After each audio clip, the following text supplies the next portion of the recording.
1997년 대한민국은 사상 최악의 경제 위기를 맞았습니다.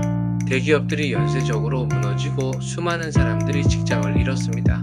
한국 경제를 뒤흔든 이 위기의 원인은 무엇이었으며 기업들은 어떤 운명을 맞이했을까요? 당시 한국 경제는 빠른 성장을 이어오면서 기업들이 무리하게 사업을 확장했고 은행들은 충분한 검토 없이 대출을 남발했습니다.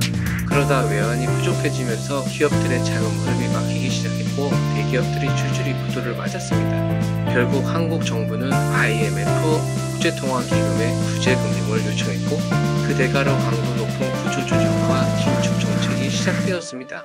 IMF 위기가 본격화되기 전 1997년 1월 한국그룹이 부도를 맞았습니다. 한국그룹은 철강 산업을 중심으로 빠르게 성장했지만 무리한 차익 경영으로 인해 부채가 쌓였고 결국 자금난을 견디지 못하고 쓰러졌습니다. 이 사건 이후 금융권은 기업 대출을 조심하기 시작했고 신용 경색이 발생하면서 다른 기업들도 연쇄적으로 무너지는 사태가 벌어졌습니다. 기아그룹 역시 IMF 위기를 버티지 못했습니다. 당시 기아는 자동차 산업에서 세계 시장을 목표로 하고 있었지만 급격한 확장과 과도한 차입금으로 인해 심각한 유동성 위기에 빠졌습니다. 1997년 7월 결국 부도를 맞았고 이후 현대자동차그룹이 기아를 인수하면서 가까스로 회생할 수 있었습니다. 만약 IMF 위기가 없었다면 기아는 독립적인 글로벌 자동차 기업으로 성장했을지도 모릅니다.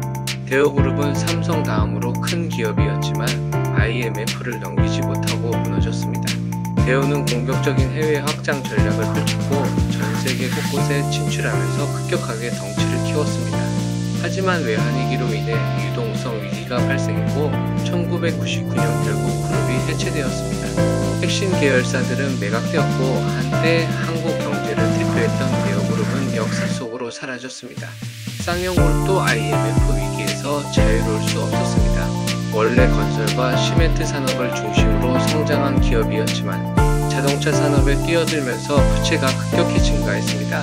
결국 자동차 부문을 매각해야 했고 이후 쌍용차는 여러 해외 기업들에 인수되면서 오랜 어려움을 겪게 됩니다. 하지만 IMF 위기를 기회로 삼아 살아남은 기업들도 있었습니다. 삼성은 과감한 구조조정을 단행하며 비핵심 사업을 정리하고 반도체, 전자, IT 산업에 집중했습니다. 이를 통해 기업의 체질을 개선했고 결국 글로벌 시장에서 경쟁력을 확보할 수 있었습니다. 현대자동차도 기아를 인수한 후 해외 시장을 적극 공략하며 자동차 산업에서 세계 3위 그룹으로 도약했습니다. LG는 반도체 사업을 삼성에 넘기고 가전, 디스플레이, 배터리 산업에 집중하면서 새로운 성장 동력을 확보했습니다. IMF 이후 한국 경제는 큰 변화를 맞이했습니다. 대기업들은 무리한 확장을 멈추고 재무 구조를 개선했지만 고용 시장에서는 정규직이 줄고 비정규직이 늘어나는 변화가 발생했습니다. 또한 외국 자본이 대거 유입되면서 국내 기업의 지배 구조도 변화했습니다. IMF 위기가 한국 경제를 한층 더 강하게 만들었다는 평가도 있지만 한편으로는 서민 경제에 큰 상처를 남겼다는 지적도 있습니다. 1997년의 위기는 한국 경제에 잊을 수 없는 교훈을 남겼습니다. 기업들은 무리한 확장을 경계하게 되었고 금융 시스템은 한층 더 견고해졌습니다. 하지만 IMF 이후에도 경제 위기는 주기적으로 찾아오고 있습니다. 과거의 실수를 되풀이하지 않기 위해서는 기업과 정부 모두 지속적인 대비가 필요합니다. 지금까지 IMF 외환위기 당시 기업들의 변화와 현재까지 이어진 영향을 살펴봤습니다. 앞으로도 대한민국 경제가 지속적으로 성장할 수 있도록